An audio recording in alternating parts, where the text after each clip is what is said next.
Hello hi friends, ఈరోజు వచ్చేసి మనం ఇప్పుడు బీరకాయ పచ్చెనపప్పు కర్రీ ఎలా ప్రిపేర్ చేయాలో చూద్దాం. ఫస్ట్ కర్రీకి ప్రిపరేషన్ వచ్చేసి ఇంగ్రీడియంట్స్ ఏం తీసుకోవాలంటే ఫస్ట్ బీరకాయలు, టొమాటో, మిర్చి, ఆనియన్ ఇవి వచ్చేసి హాఫ్ కేజీ అనమాట. హాఫ్ కేజీకి 1 ఆనియన్, ఒక 2 చిల్లీస్ అండ్ 2 టమాటోస్. వీటిని మనం ఇట్లాగా నైస్ కటింగ్ చేసుకొని ఇట్లా ప్రిపేర్ చేసుకొని ముందుగానే ఇట్లా పెట్టుకుంటే బెటర్, త్వరగా కర్రీ చేయడం అనేది అయిపోతుంది.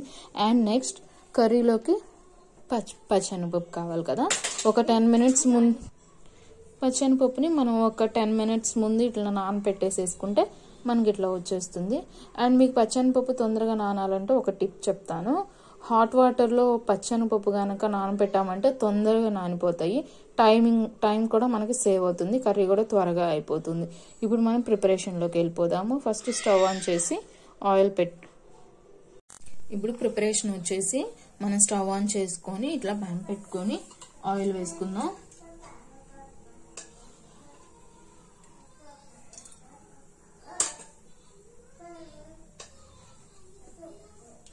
ఆయిల్ వచ్చేసి ఒక 100 గ్రామ్స్ దాకా పడుతుంది.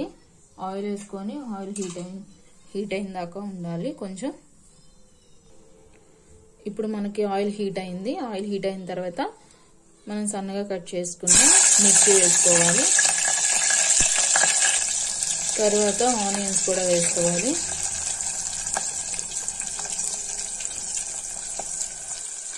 ఒకసారి వీటిని ఆనియన్స్ని మిర్చిని ఒకసారి తిప్పుకుందాం. ఇవి కొంచెం ఫ్రై అయ్యేదాకా మనం వెయిట్ చేయాలి. మనకి ఇప్పుడు ఆనియన్స్ ఫ్రై అయినాయి చూడండి. తర్వాత మనం నానబెట్టుకున్న పచ్చిపప్పు ఉంది కదా, అది మొత్తం వేసేసుకొని అది కూడా కొంచెం లైట్గా ఫ్రై అయిన దాకా వెయిట్ చేయాలి. ఇప్పుడు చూడండి పచ్చిపప్పు కూడా కొంచెం ఏగిపోయింది. మనకి ఫుల్గా ఏమీ వేగాల్సిన అవసరం లేదు. మనకి వచ్చే బీరకాయ వేసేసుకుందాం. మనం ఇప్పుడు బీరకాయలో కొంచెం లైట్గా సాల్ట్, పసుపు వేసి ఒకసారి తిప్పేసి మూత పెట్టేస్తే మగ్గిపోతాయి త్వరగా అనేది. సాల్ట్, పసుపు వేస్తాము. కొంచెం ఒకసారి తిప్పి మూత పెట్టేసి ఒక 5 మినిట్స్ మగ్గనిస్తే సరిపోతుంది. మన కర్రీ ఎంతవరకు వచ్చిందో చూద్దాము ఒకసారి. చూడండి చక్కగా 80% వరకు బీరకాయ అనేది మగ్గిపోయింది. ఇప్పుడు ఈ టైంలో ఈ బీరకాయ 80% మగ్గిన తర్వాత టమాటోస్ అనేవి యాడ్ చేయాలి. టమాటోస్ యాడ్ చేసుకున్న తర్వాత ఇప్పుడే టమాటోస్ వేసిన వెంటనే కారం కూడా వేయాలి. కారం యాడ్ చేద్దాము.